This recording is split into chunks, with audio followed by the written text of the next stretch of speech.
I'm standing outside the home ground of the world's first World Cup winners, and no, it's not Uruguay from 1930. I'm in County Durham, and this is West Auckland AFC. And yeah, I know what you're thinking, probably the same thing I was. What? Now, unless you're a proper football nerd, and even if you are, this seems too unbelievable to be true, but it is true. And the story behind it is even more colourful than you can ever imagine.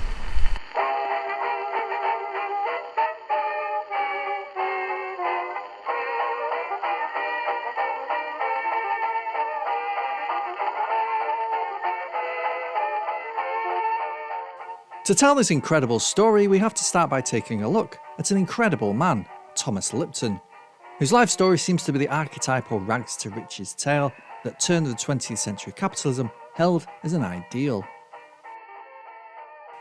Born in a Glasgow slum in 1848, Lipton was the only surviving child of an Irish couple that had moved to the city to flee the potato famine. As a youth, he joined a street gang, but later he moved to the US and worked a handful of small jobs before returning to Glasgow. In 1871, he opened his own grocery store and within 17 years had more than 300 around the country. He purchased a tea plantation in what is today Sri Lanka and made sure every single one of his shops was well stocked, making Lipton's tea a household brand throughout the country.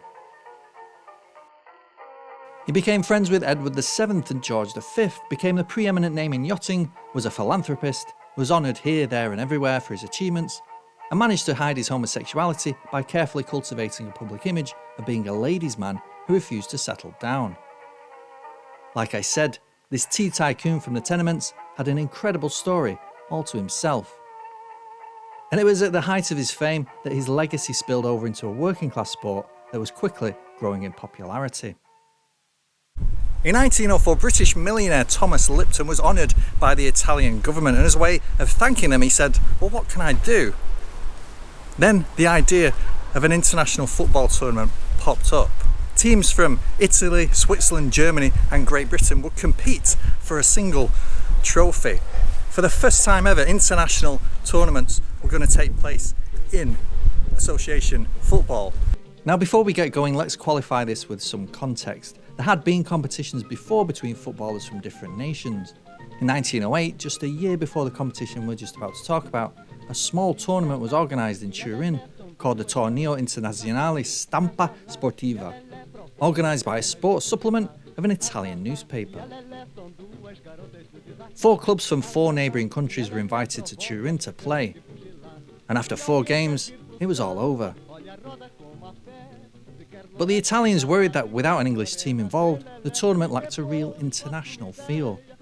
So they turned to Lipton, who not only promised to bring in a team from the birthplace of football, but even donated a trophy too. Revamped and now with a new trophy named after a Scottish tea merchant, the competition's organisers once again contacted 4 football associations to take part. The Germans and Swiss sent their best teams, Stuttgarter and Winterthur, while the Italians sent a kind of all-star team made up of players from Juventus and Torino. So these were club teams, they weren't international teams, they were clubs specifically picked by the football associations of these different countries. Except Great Britain. For some reason, the FA within Britain didn't want to take part in this, so they didn't pick a team to compete. An invitation went out anyway, and it came here to West Auckland. At the time, West Auckland was an amateur team made up of mostly coal miners from the local area, and were struggling near the bottom of the Northern League. They hadn't won anything, weren't particularly successful, nor were they even famous. So how did this tiny team of coal miners and local men end up getting invited to join a breakthrough international competition? We'll speak to anyone in the town today and they've got one story. Lacking help from the FA, Thomas Lipton told his secretary to contact WA, meaning Woolwich Arsenal, a much more successful team from London. But the initials led to a confusion and the Durham team got the invite instead. But it's much more likely that someone working for Lipton who had connections to the Northern League promised to find a team for him, and this led them to this small community. Surprisingly, the team accepted the invitation and the chance to travel to Italy. But being poorly paid coal miners, they had to fund the trip themselves, raising money in the town. It's even said that for the days they were away, the pit docked their pay. And to everyone's surprise, West Auckland actually won the trophy. They beat Stuttgart 2-0 in the semi-final and FC Winterthur of Switzerland 2-0 in the final. The team returned home with the trophy to an enthusiastic welcome, the pride of the North East. A group of men so often smeared with coal soot, suddenly basking in the golden light of international football triumph. At the time, West Auckland were a struggling team at the bottom of the Northern League, and just in case you thought this was a fluke, 2 years later in 1911, they returned to the competition and beat Juventus 6-1 in the final. Juventus 6-1 in a final. Not many teams can say that they've done that. Yes, that's right, in 1911 the whole thing was held again. The Italians were so determined to win the competition they were hosting that both Torino and Juventus entered separately, while the Swiss side FC Zurich were also invited. As holders, West Auckland once again were invited along, and just like the time before, they scraped together the money and headed off to Turin. A 6-1 win over Juventus meant West Auckland were successive holders and could therefore keep the trophy forever. But this is where the story takes yet another astonishing turn. Upon returning to the North East, the travel costs had formed too large a debt to ignore. Strapped for cash, the club sold the trophy to the landlady of the local pub, the Wheat Sheaf. It stayed in the landlady's family until 1960, when a collection of £100 was raised to buy it back for the club. It was then displayed in the Working Men's Club in the middle of the town. But in 1994 it was stolen, and despite large appeal to get it back, it was never recovered. Even today, the whereabouts of this so-called First World Cup are still unknown. But the legend lives on.